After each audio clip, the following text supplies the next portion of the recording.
नमस्कार दोस्तों, एक बार फिर से आपका बहुत बहुत स्वागत है सभी केंद्रीय कर्मचारी और पेंशन भोगियों के एकमात्र भरोसेमंद YouTube channel government employees welfare की नई और फ्रेश वीडियो में। दोस्तों, पुरानी पेंशन बहाली पर एक लेटेस्ट खबर निकल के सामने आई है। जी हाँ दोस्तों, सुप्रीम कोर्ट से ताज़ा खबर आई है, अब लागू होगी पुरानी पेंशन योजना। तो चलिए दोस्तों, इस वीडियो के माध्यम से जानते हैं कि पुरानी पेंशन योजना को बहाली करने को लेकर सुप्रीम कोर्ट से क्या ताज़ा बड़ी खबर आई है। इससे पहले छोटा सा रिक्वेस्ट है कि अभी तक वीडियो को लाइक नहीं किया तो लाइक भी ज़रूर कर दीजिए, क्योंकि आपका लाइक शेयर ही हमारी मेहनत का फल होता है। सुरक्षा बलों के पेंशन नियम में समानता के लिए सुप्रीम कोर्ट में दायर हुई याचिका। जी हाँ दोस्तों, गृह मंत्रालय और रक्षा मंत्रालय के अधीन आने वाले विभिन्न सुरक्षा बलों और सेना के जवानों और अधिकारियों के पेंशन लाभों में असमानता और अन्य गड़बड़ियों को दूर करने के लिए समुचित आदेश देने की मांग वाली याचिका सुप्रीम कोर्ट में दाखिल की गई है। तो चलिए आगे जानते हैं कि इस याचिका में पुरानी पेंशन योजना को फिर से लागू कराने की याचिका में क्या कहा गया है। सुरक्षा बलों के रिटायर्ड जवानों और अधिकारियों के पेंशन नियमों में समानता लाने के लिए सुप्रीम कोर्ट से गुहार लगाई गई है।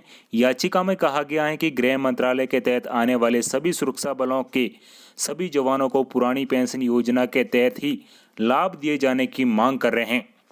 गृह मंत्रालय और रक्षा मंत्रालय के अधीन आने वाले विभिन्न सुरक्षा बलों और सेना के जवानों अधिकारियों के पेंशन लाभों में असमानता और अन्य गड़बड़ियों को दूर करने के लिए समुचित आदेश देने की मांग इस याचिका में सुप्रीम कोर्ट में दाखिल की गई है।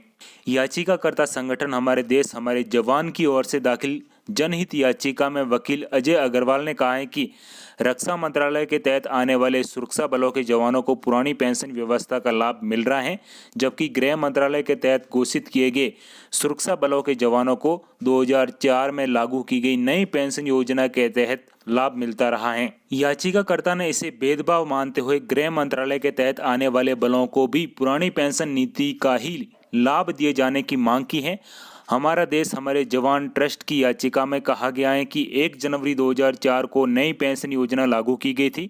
इसमें पेंशन को अनिवार्य नहीं मानते हुए कर्मचारी की इच्छा के आधार पर उनके वेतन से ही काटने का प्रावधान किया गया है। यानी कि दोस्तों, पेंशन को भी पीएफ की तरह अंशदायी भागीदारी वाली व्यवस्था जैसा बना दिया गया है। हमारा देश हमारे जवान की सचिव भावना शर्मा ने उच्चतम न्यायालय में याचिका दायर करने के बाद ये उम्मीद जताई है कि उच्चतम न्यायालय हमारे जवानों को जरूर न्याय देगा।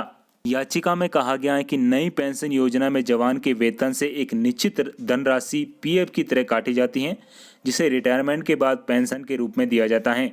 यह दरअसल पुरानी अनिवार्य पेंशन योजना के साथ ऐच्छिक पेंशन योजना का गालमेल है। इसे जवानों के मनोबल और आर्थिक सुरक्षा के मद्देनजर सुधारने की जरूरत है। यह नियम 2004 में केंद्रीय गृह मंत्रालय के तहत घोषित किए गए BSF, CISF, CRPF, ITBP, NSG, SSB और असम राइफल के जवानों पर लागू होती हैं, लेकिन रक्षा मंत्रालय के तहत आने वाले भारतीय सेना के जवानों के वेतन पर यह योजना और प्रावधान लागू नहीं है। ऐसे में दोस्तों, अब पुरानी पेंशन बहाली का संघर्ष हाई कोर्ट से होते हुए सुप्रीम कोर्ट तक पहुँच गया है। उम्मीद की जा सकती है कि जवानों की तरफ से जो पुरानी पेंशन योजना की याचिका दायर की गई है उसमें उनको ज़रूर न्याय मिलेगा। तो अगर आप भी इन जवानों के साथ हैं तो इस वीडियो को लाइक कीजिए, शेयर कीजिए और चैनल पर नए हैं तो चैनल को सब्सक्राइब करके बेल आइकन को ज़रूर दबा दीजिए, ताकि आने वाली हर लेटेस्ट खबर आपको हमेशा मिलती रहेगी। इसी के साथ जय हिंद, जय भारत।